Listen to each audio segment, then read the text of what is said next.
الحمد لله الغني الحميد.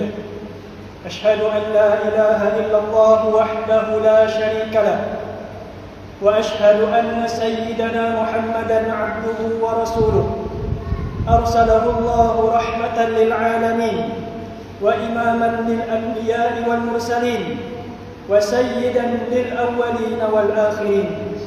اللهم صل على سيدنا محمد وعلى آله وصحبه وسلم تسليما كثيرا.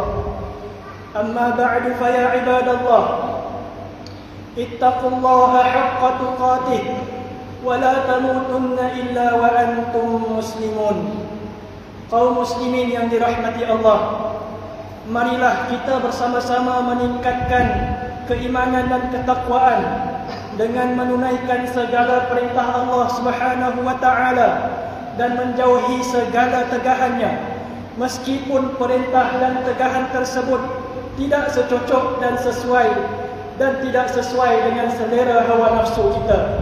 Mudah-mudahan dengan yang demikian kita menjadi umat yang terbaik, menjadi contoh dan ikutan insan yang lain. Jagalah adab salat Jumaat, usahlah bercakap-cakap dan bermain telefon bimbit, serta berilah perhatian kepada khutbah yang disampaikan. Mudah-mudahan kita mendapat panduan dan ganjaran pahala yang sempurna. Pada hari ini mimbar akan membicarakan khutbah yang bertajuk mensyukuri pemberian, menginsafi ujian. Kaum muslimin yang dirahmati Allah, terdapat dua perkara yang tidak dapat dipisahkan dalam kehidupan kita sebagai umat Islam. Yang pertama, kita perlu mensyukuri kurniaan Allah Subhanahu wa taala yang telah diberikan kepada kita. Dan yang kedua, menginsafi dan mengambil iktibar daripada ujian yang dihadapi. Menurut Ibnu Ajibah rahimahullah, di dalam kitabnya Mi'rajut Tasawuf ila Haqaiqit Tasawuf, syukur ialah kebahagiaan hati di atas nikmat yang diperolehi, diiringi dengan menjadikan seluruh anggota tubuh badan supaya taat kepada Allah Subhanahu wa taala yang memberikan nikmat, dan pengakuan di atas segala nikmat yang diberikannya dengan rendah hati. Sesungguhnya nikmat yang dikurniakan oleh Allah Subhanahu wa taala kepada kita begitu banyak, lebih dari apa yang dapat kita hitung. Nikmat hidup, nikmat iman, nikmat kesihatan, nikmat rezeki, nikmat keluarga yang bahagia dan sebagainya. Oleh yang demikian, wajib ke atas kita untuk bersyukur di atas nikmat Allah Subhanahu wa taala. Firman Allah Subhanahu wa taala dalam surah Al-Baqarah ayat yang ke-152, A'udzu billahi minasyaitonir rajim. Fadhkuruni adzkurkum washkuruli wa la takfurun. Sadaqallahul azim. Maksudnya, maka ingatlah kamu kepadaku dengan mematuhi hukum dan undang-undangku, nescaya aku ingat pula kepadamu, dan bersyukurlah kepadaku, serta janganlah kamu mengingkari nikmatku. Mensyukuri kurniaan Allah bukan hanya dengan mengucapkan perkataan Alhamdulillah, tetapi ia juga mesti diterjemahkan dengan amalan. Kita perlu menggunakan nikmat yang diberikan dengan cara yang diredai Allah Subhanahu wa taala. Nikmat harta misalnya digunakan untuk membantu orang lain dan memberi sedekah. Nikmat kesihatan digunakan untuk mendekatkan diri kepada Allah. Imam Al-Qurtubi rahimahullah menjelaskan bahawa syukur seseorang hamba kepada Allah Subhanahu wa taala ialah sebutan dengan lidah, pengakuan di dalam hati akan nikmat daripada Allah, disertai dengan ketaatan kepadanya. Justru Syekh Abdul Malik bin Abdullah rahimahullah yang terkenal dengan panggilan Tok Pulau Manis menjelaskan di dalam kitabnya Syarah Hikam bahawa sebahagian ulama tasawuf membahagikan syukur kepada tiga bahagian. Bahagian yang pertama, syukur dengan hati, iaitu mengetahui bahawa segala nikmat itu adalah kurniaan Allah Subhanahu wa taala. Syukur yang kedua adalah syukur dengan lidah, iaitu memperbanyakkan zikir memuji Allah Subhanahu wa taala dengan lidah, dan termasuk di dalamnya juga menyebut-nyebut segala nikmat dan menzahirkannya. Bahagian yang ketiga adalah syukur dengan segala anggota, iaitu menggunakan anggota badan untuk melakukan kebaikan dan ketaatan sebagai bentuk kesyukuran. Pada masa yang sama, Islam juga mendidik kita agar turut bersyukur kepada manusia. Bersyukur kepada manusia dalam arti kata melahirkan perasaan terima kasih dan penghargaan di atas pertolongan dan kebaikan yang diberikan. Berterima kasih kepada manusia lain di atas kebaikannya menjadi kayu ukur adakah seseorang itu dapat bersyukur kepada Allah Subhanahu wa taala ataupun tidak di atas segala nikmat pemberiannya. Daripada Abu Hurairah radhiyallahu anhu, Nabi sallallahu alaihi wasallam bersabda, la yashkurullah man la yashkurun nas. Maksudnya, tidak dikatakan bersyukur kepada Allah bagi sesiapa yang tidak tahu berterima kasih kepada manusia. Hadis riwayat Imam Abu Dawud dan Imam At-Tirmidzi. Imam Al-Khattabi rahimahullah di dalam kitabnya Ma'alimus Sunan menjelaskan bahawa hadis tersebut ditafsirkan dengan dua makna, iaitu makna yang pertama, sesiapa yang tabiat dan kebiasaannya adalah kufur terhadap nikmat kebaikan orang dan tidak bersyukur di atas kebaikan mereka, maka nescaya termasuk kebiasaannya adalah kufur terhadap nikmat Allah Subhanahu wa taala dan tidak bersyukur kepadanya. Makna yang kedua adalah Allah Subhanahu wa taala tidak menerima syukur seseorang di atas kebaikannya kepadanya jika seseorang hamba itu tidak bersyukur kepada kebaikan orang lain dan kufur terhadap nikmat dan kufur terhadap kebaikan mereka. Berkaitan dengan hal ini, terdapat sebuah hadis daripada An-Nu'man bin Bashir radhiyallahu anhu bahawa Rasulullah sallallahu alaihi wasallam bersabda, "Man lam yashkuril qalil, lam yashkuril katsir, wa man lam yashkurin nas, lam yashkurillahi azza wa jalla. Wa at-tahaddathu bi ni'matillahi azza wa jalla syukr, wa tarkuha kufr, wal jama'atu rahmah, wal furqatu 'adab." Maksudnya, sesiapa yang tidak bersyukur di atas sesuatu yang sedikit, dia tidak akan bersyukur untuk sesuatu yang lebih banyak. Sesiapa yang tidak berterima kasih kepada orang lain di atas kebaikan mereka kepadanya, dia tidak akan bersyukur kepada Allah Azza wa Jalla. Menyebut-nyebut nikmat Allah Azza wa Jalla yang diterimanya adalah satu bentuk kesyukuran, dan mendiamkannya pula adalah satu bentuk kekufuran, yakni kufur nikmat. Berada di dalam jemaah, yakni perpaduan, adalah satu rahmat, dan perpecahan itu adalah satu azab. Hadis riwayat Imam Ahmad. Daripada Jabir radhiyallahu anhu, Rasulullah sallallahu alaihi wasallam bersabda, "Man u'tiya 'ata'an fawajada falyujzi bih, wa man lam yajid falyusb, fa inna man asna faqad syakar, wa man katama faqad kafar." Maksudnya, sesiapa yang diberi pemberian, maka hendaklah dia membalasnya dengan itu pula. Jika dia tidak mampu, maka hendaklah dia memujinya, kerana dengan memuji itu bererti dia telah bersyukur. Dan sesiapa yang menyembunyikan kebaikan orang lain kepadanya, bererti dia telah kufur nikmat. Hadis riwayat Imam At-Tirmidzi. Ibnu Athaillah Sakandari rahimahullah menjelaskan tentang syukur di dalam kitabnya Al-Hikam dengan kata-katanya, "Man lam yashkurin ni'am faqad ta'arrada li zawaliha, wa man syakaraha faqad qayyadaha bi'iqaliha." Maksudnya, sesiapa yang tidak bersyukuri nikmat, sesungguhnya dia telah berusaha menghilangkannya, dan sesiapa yang mensyukurinya, maka sesungguhnya dia telah menambatkannya dengan tambatan. Kaum muslimin yang dirahmati Allah, dalam hidup kita Allah Subhanahu wa taala juga memberikan ujian. Ujian adalah sebahagian daripada kehidupan, dan ia adalah sunnatullah yang tidak boleh kita elakkan. Ujian datang dalam pelbagai bentuk. Kadang-kala berbentuk musibah, kadang-kala berbentuk kesulitan, kehilangan, atau bahkan penyakit. Gempa bumi, banjir, kebakaran dan sebagainya adalah antara bentuk ujian yang diberikan oleh Allah Subhanahu wa taala kepada manusia. Namun Allah Subhanahu wa taala mengingatkan kita di dalam surah Al-Baqarah ayat yang ke-286, "A'udzu billahi minasyaitonir rajim. La yukallifullahu nafsan illa wus'aha. Maksudnya, Allah tidak membebani seseorang itu melainkan setakat yang berdaya ditanggung olehnya. Ujian adalah cara Allah Subhanahu wa taala menguji kesabaran, keimanan dan ketakwaan kita. Oleh yang demikian, apabila kita menghadapi ujian, kita perlu bersabar dan yakin bahawa setiap ujian itu ada hikmahnya.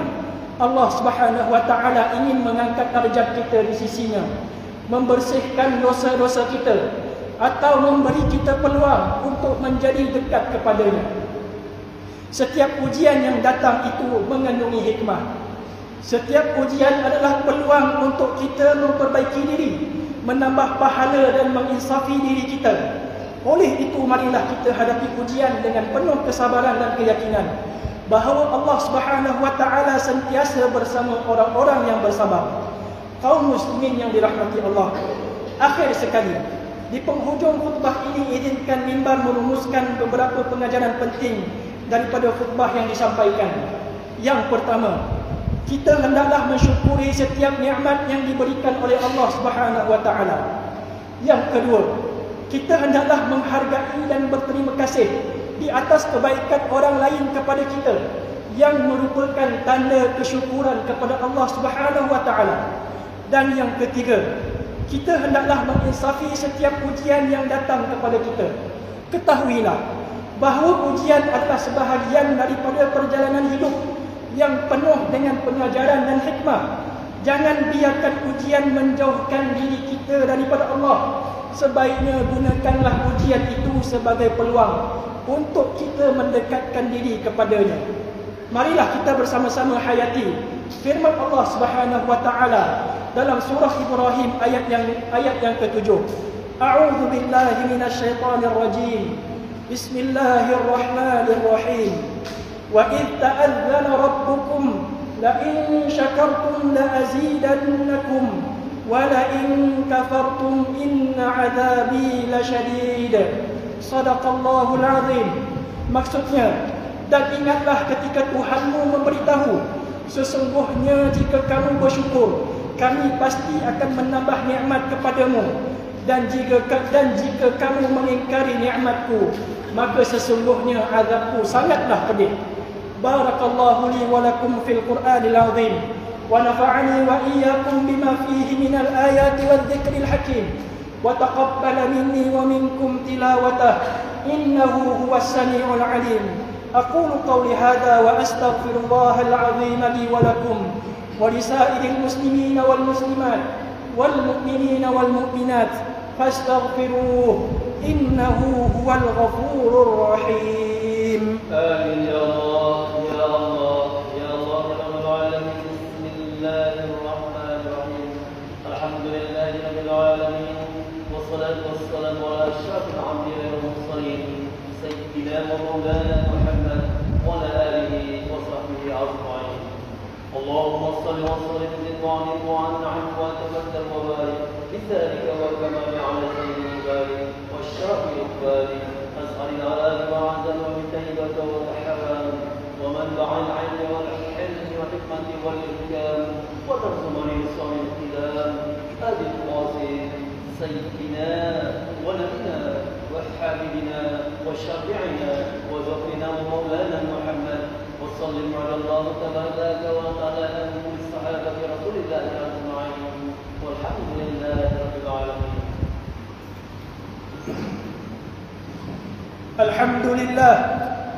الحمد لله حمدا كثيرا كما أمر.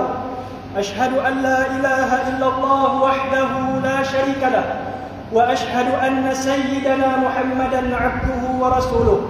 اللهم صل وسلم وبارك على سيدنا محمد وعلى آله وصحبه أجمعين. أما بعد فيا عباد الله، اتقوا الله حق تقاته لعلكم تفلحون.